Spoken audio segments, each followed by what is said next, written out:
Imagine if you had a magical key that you could just open different doors into other worlds.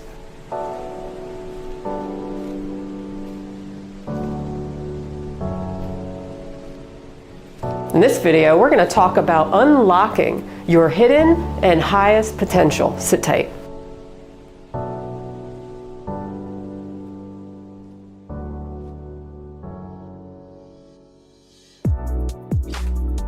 So I was inspired to do this video by watching Locke Key on Netflix. So if you're not familiar with this show, it's a series that's been on for a number of years, a number of seasons.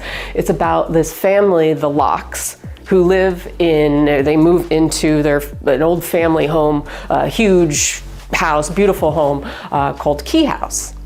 And while they're living there, they find these magical keys that have been a part of their family for a long time. And in these keys, what they do, they open different doors, and they're magic, to these magical places. So they'll open doors to different worlds, to places where you can become a ghost, even keys to go inside your own head. So, it's pretty cool, but using some of these keys can also tamper with the current reality that they're in, and can invite evil in, or other entities and things like that. And I thought this was a great show. I highly recommend it if you haven't seen Locke Key. But it was great symbolism to use for our own lives, and whether or not the creators or writers of the show meant for this to happen, I think it's a good it's just a good analogy for life and our subconscious mind. So if you think about it, when we're trying to get to our highest potential in life, or we're trying to unlock hidden things about ourselves and, hidden gifts that maybe we didn't even know that we had, you never know what you're going to get. And sometimes what you get, it can be beautiful, yet very scary.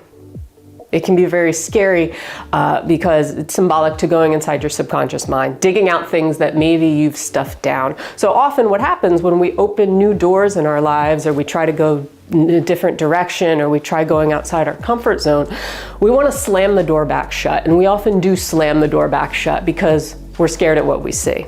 Our insecurities, our fears, all kinds of things pop up. But we often find that if we slam the door shut, meaning we suppress those things we don't like about ourselves, or those fears, insecurities that come up, we stuff them back down, or we go back to where we're comfortable, later in life, when we open another door, chances are that demon will come back out. And it's kind of like the show where they thought they get rid of an evil entity or a demon, and then it turns out that they didn't really get rid of it. They just kind of suppressed it for a while, but it's still, lingering in this underworld. And you could look at that as your subconscious. You still have stuff lingering in our brain, in our subconscious, that we've just pushed down and kind of ignored, or disowned in a way, or tried to disown in a way.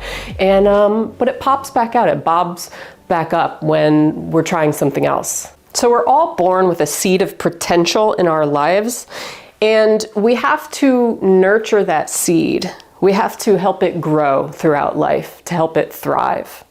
But sometimes we don't know what our true potential is. We don't know what our hidden gifts are. So, 3 ways to tap into that are, the first thing is opening new doors.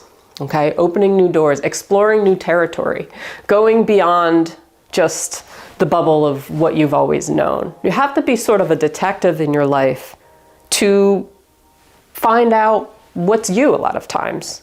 So if we're always doing the same things, we're never going to really unlock those hidden gifts we might have, or that hidden potential. In Chinese medicine, which I've studied for many, many years, there's 3 treasures that every human being has. And it's Jing, something called Jing, which is our biology, our constitution, what we're born with. Our Qi, number 2, which is like in the middle, which is our vitality, which is our life force, what brings us to life in our daily, in our bodies, in daily life. And then there's something called Shen, which is our connection to something more. And Shen can be connected to something along the lines of life purpose. So it's about integrating all of that in. See, some people are just stuck in their body. They're stuck in their biology, what's wrong with them, I'm the victim, so they're always trying to overcome a burden. They're always trying to heal in some capacity. And the healing just it's never complete, essentially. But when you connect to something more, when you look into the things about you that I guess you could say the universe gave you, kind of like your purpose in life or the legacy you want to leave behind in this world, things shift. You unlock different doors, and it's almost like using magical keys. But in order to be a success with those magical keys, you have to also face the demons head on. Not stuff them back down and thinking that they're gone, but face those pieces of you. I just wanted to read a quote real quick from one of my favorite authors, Penny Pierce, in one of her books. There's the mind's point of view and the soul's point of view. The mind looks at and for complexity through problems and comfort, physical security, and the familiar. This is the short view that reduces the idea of enlightenment to something ridiculous, sought only by unrealistic people. The view stays on the surface and makes the proliferating problems and chaos of the world into a huge, overpowering, hopeless situation that will likely end in world destruction. On the other hand, the soul's point of view is calm and looks at and for simplicity, unity, and compassion. I just thought that was powerful, and I just wanted to, bring that up. And if you haven't read any of Penny Pierce's books, I highly recommend them. She has one called Frequency, and I think two others, I forget, but really cool stuff. So number one is exploring new territory, opening new doors in your life, going in different directions, trying new things. But number two is expecting to face fear, expecting shadows to come out. And when I mean shadows, I don't mean like, on the ground, going outside, seeing your shadow. What I mean are those pieces, like I said before, that you disowned maybe, or that you stuffed down, that you're not aware of, that are deep in your subconscious mind. So, for example, when you're blaming other people, or you think you really have a problem with the anger in somebody else, it could be a reflection of something about yourself. You have an own internal anger that you haven't dealt with, or some sort of insecurity. So a lot of times, what we don't like about other people is actually a reflection of something we don't like about ourselves. So that's what I mean when I'm talking about shadows. So when you're opening new doors, you're exploring new territories, you're trying out new keys, and you don't know what's behind those keys, what they're going to do, right? You have to expect some sort of like darkness there, okay? But facing the fear. So not slamming the door back shut, but keeping it open and keeping your eyes open and aware of what this is. See, the dark that comes, and I know maybe I'm getting very deep here, but the dark are very symbolic in how I'm speaking, but hopefully I'm making sense. But the dark that you're gonna face, meaning those shadows, the things about yourself, the insecurities that come up that we don't like to feel, because nobody likes to feel uncomfortable. It's about transforming those in a way, not pushing them away, but knowing that they're a part of you. So you have total control over them. They're not separate from you. They're not a separate demon or entity trying to kill you, per se. They are part of what makes you, you and your personality. So you always have control over what you do with that, okay? So the third thing is transforming from overcoming to becoming and being in your life, and also moving from suppression to expression. So what do I mean by all this? So when you're taking those pieces of yourself, when you're trying new doors, when you're trying new things in your life, you're trying to, achieve something. It's not necessarily about achievement though, it's about becoming. Is such a, better way of putting it. And, leaving some sort of legacy. And legacy doesn't necessarily, or purpose doesn't necessarily have to be an it or a thing. We always think along the lines of achievement and just this one thing is me. But no, maybe your legacy is just how you are in the world. You know what I mean? Like encompassing everything about you, not necessarily a thing, but how you live your life. And when I say suppression to expression, it's taking those pieces of yourself that you don't like, those fears that you don't want to face, the things that are really holding you back in life from really, you know, being at your highest potential, or really watering or thriving, you know, making that seed grow. The things that are holding you back, that you're pushing down, it's about moving that or transitioning that into expression.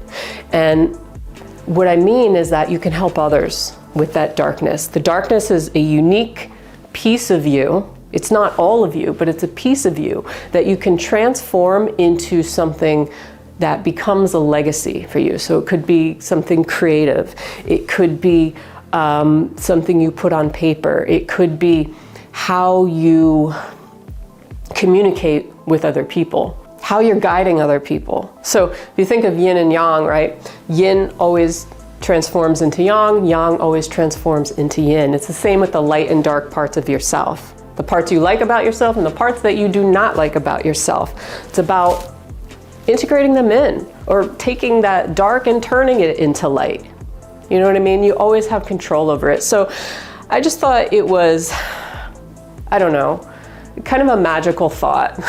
You know, the word magic just makes you feel something, right? The word purpose makes you feel something, destiny, you know, legacy.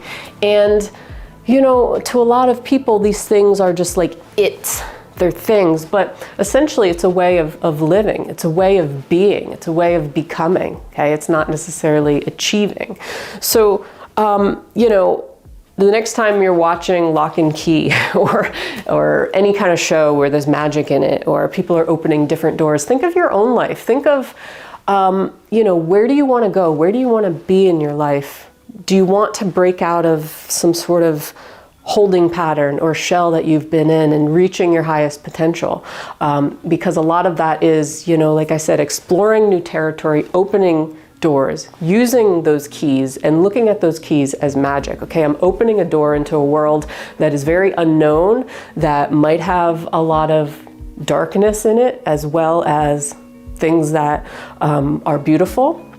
But these are all me, okay? This is my door. I'm opening basically a bunch of doors into myself, and I'm going to see the true me, okay? All the dark and light bits about me. And that's going to move me into this place of being, into this place of becoming this highest version of myself, right? This version that was gifted with this seed of potential upon birth, ingrained in me. It's like the universe working through us. And sometimes we don't realize that we have hidden gifts, and we have to unlock them, and we unlock them by getting to know ourselves, all the nitty-gritty pieces of ourselves. So anyway, I hope you found this video helpful. You know, you are a unique individual, and you have you know, whether or not they're hidden, whether you have explored already, you have pieces of yourself that should be expressed, that you know, something about you that will help the world. And that's what I mean. Legacy is about not necessarily where you have to be a famous painter, artist, or author, but it's about going out and leaving something that made the world a better place, okay? Because that's essentially your connection to the universe at large. Anyway, hope you have a great day. Make sure you hit that like button, subscribe. I put out new videos every single week for you on all kinds of cool topics. And until next time, peace.